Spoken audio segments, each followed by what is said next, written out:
This is Backroads of Illinois server to farmers and ranchers in Central and the Midwest. Today is edition of Backroads of Illinois. We were bringing you lasted for farming sources and information sponsored by AgriGold. We were glad you're here on a Tuesday afternoon.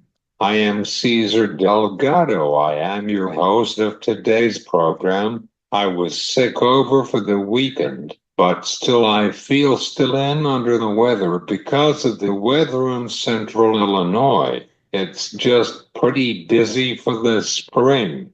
Thanks to everyone for all of your best wishes to get better soon. All right. I'm going with Matt Clark from Terrain Ag on the population of today's world of difference between an immigration and the borders on the ag labor in the United States. We'll talk about that with Matt. We were bringing for our podcast with Mike North from EverAg and Sam Hudson from Corn Belt. Please check it out for tomorrow. We will have a conversation with Matt Clark from Terrain.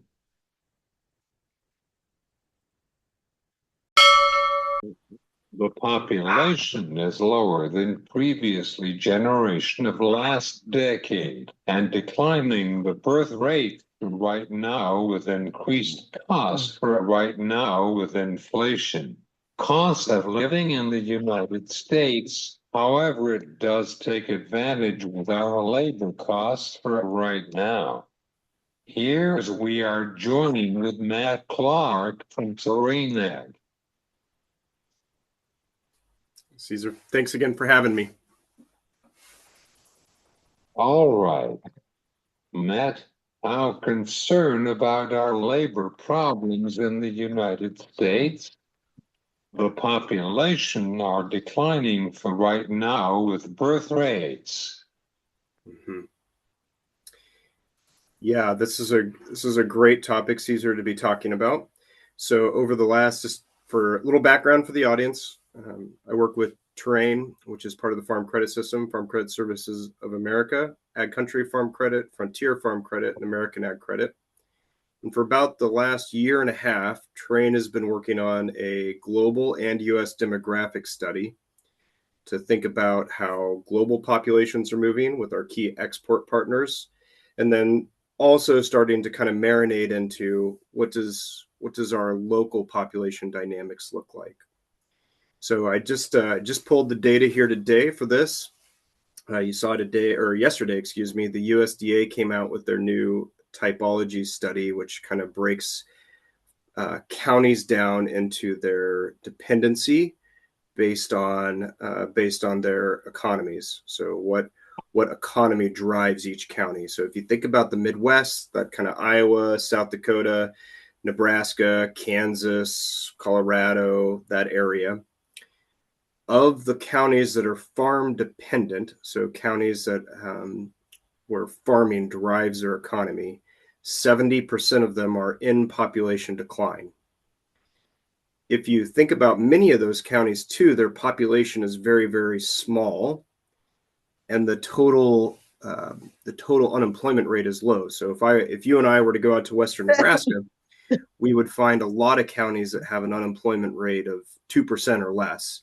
If you translate that into how many unemployed individuals are, the majority of counties that are farm dependent, or that is counties where farming makes up the majority of their economic output, they have an unemployed population that's less than 100. Meaning farm labor has always been a stress point, but for many counties, farm labor is starting to become the constraining point. So it's gone from a stress to a constraint. And for many farmers, it caps how far they can grow. Now, there's good news here too for farms that have an HR program or a human resources program, that are active recruiters, that are kind of working through some of the dynamics it takes to get full-time help, or a patchwork of programs, which I'll talk about in a second.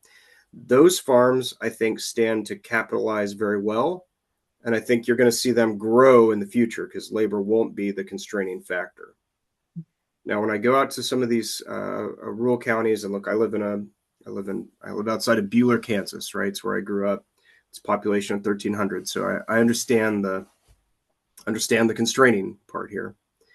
When I go out to these areas and I talk with farmers that are growing, what I find is most of them realize that there's just not going to be an abundant labor pool. You mentioned birth rates. That's a really wise thing to mention.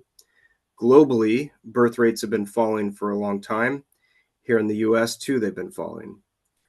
Rural counties have also suffered some of these issues. So farmers that are growing, they realize that there's not going to be sort of the second crop that's a crop of kiddos coming up regularly. So they have kind of a patchwork of programs. Some of them use H2As.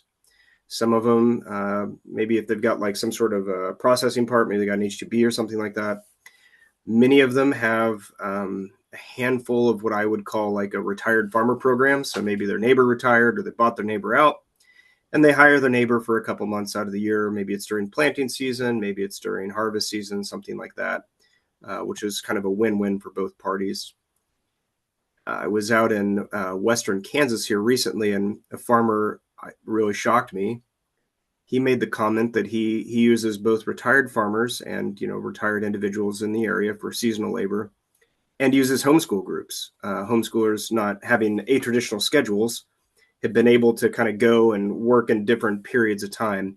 The high schoolers there, which kind of shocked me. But again, that's thinking outside the box, and it's kind of making this patchwork quilt, if you will, of labor pool. So I am worried about it. It is a constraining factor. I do think we need to continue to work towards, as an industry, sensible programs for farm labor that work, whether it's H2A or something similar to that, to get some of that migrant labor, specifically in things like custom harvesting or some of your fruits, some of your vegetables, tree nuts, those kind of things as well. Why does it take to cease the population for right now, Matt?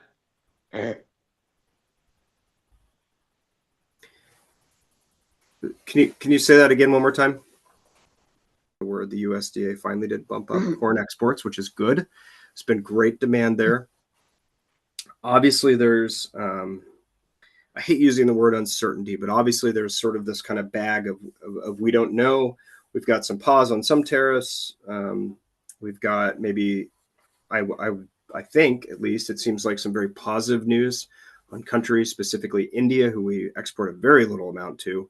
We've got some positive news that, hey, maybe they're coming to the table looking for a trade deal that would include ag and giving the U.S. farmer a much better window into a growing and large economy in India.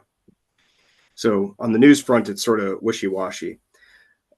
I think what's best right now is it's April and not November, meaning we're going through this in a period where the total available stocks of corn, soybeans, wheat to sell is limited in general. It's not necessarily our big window to do that. So there's a positive there, if you will. I think it's too soon to jump to a conclusion and say policy will do X, Y, Z on trade, because we don't know. We're still only weeks away from announcements, and then we've gotten some sort of counter announcements, obviously with China, and then we've gotten some pause on others, and then we've had announced on trade deals with others. And while it may feel like it's been months and months, it's really only been days since these announcements. And so I think taking a sort of a step back, when in doubt, zoom out. I still think it's too early to know exactly what exports are going to do.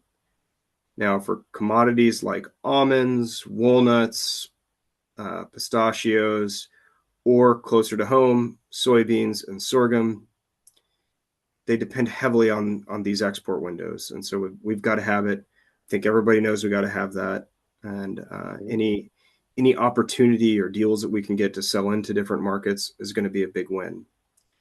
I'll add too, if you go out to Terrain's website and look at our articles called The Big Shrink, you'll see kind of this really big picture for corn and soybeans that are corn, soybeans, wheat, sorghum.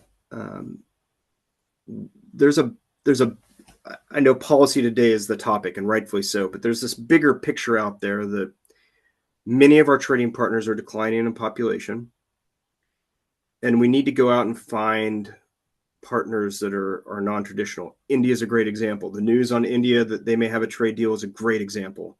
Any of that Central Asia area, Northern Africa, countries like Indonesia that are very large, fairly wealthy, growing countries. Anything that we could do to start developing those relationships now and slowly working towards getting them to be positive towards American agriculture and good export partners, I think in the long run is going to serve us well. And I'm talking 20, 30 years out when global population slows down and these countries, Northern Africa, Central Asia, Indonesia, that kind of group, are still growing. I think you'll see more of an emphasis in that in the next few years, whether that's policy or whether that's trade missions, whatever that looks like. I think that's where we're headed. I do. Different areas than before. And I know that's a bit of a long-term game. But that would be kind of my longer-term view for a lot of our commodities.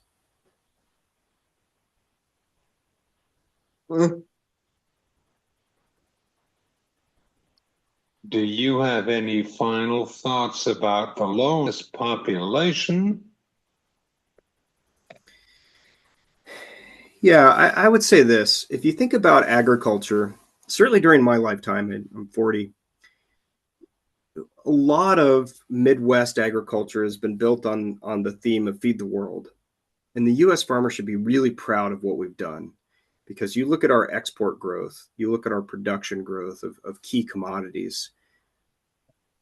The theme of feed the world, the U.S. farmer stepped up and did it in a really good way. And that's not to say that there isn't poverty in areas or famine in areas that we still got to work out. There is. But if you look at our exports, we've done a great job. That was also predicated on a view that global populations were going to grow kind of at this exponential rate. Over time, what we've noticed is global populations are growing slower than we thought they would, chiefly to falling fertility rates. And they're likely to peak in 40 to 50-ish years from now. As a result, I think you'll start to see this transition of, okay, now we have an older population. Now we have population centers such as China, Japan, South Korea, Europe, some of our largest trading partners that are older and they're declining in population. What does that mean for ag exports? It means we need to find some new markets. I mentioned India, North Africa, those areas, Indonesia, great spots. Find some new markets. Also means maybe we think about our products differently. Maybe we think more about products as opposed to bulk. So you think about what corn has done. Corn went from primarily exporting bulk products, 35, 40% of corn went out, almost all of it bulk. Thanks to Matt Clark from Terrain Ag on this program. This has been Back Roads of Illinois. I am Cesar Delgado. You have a good day.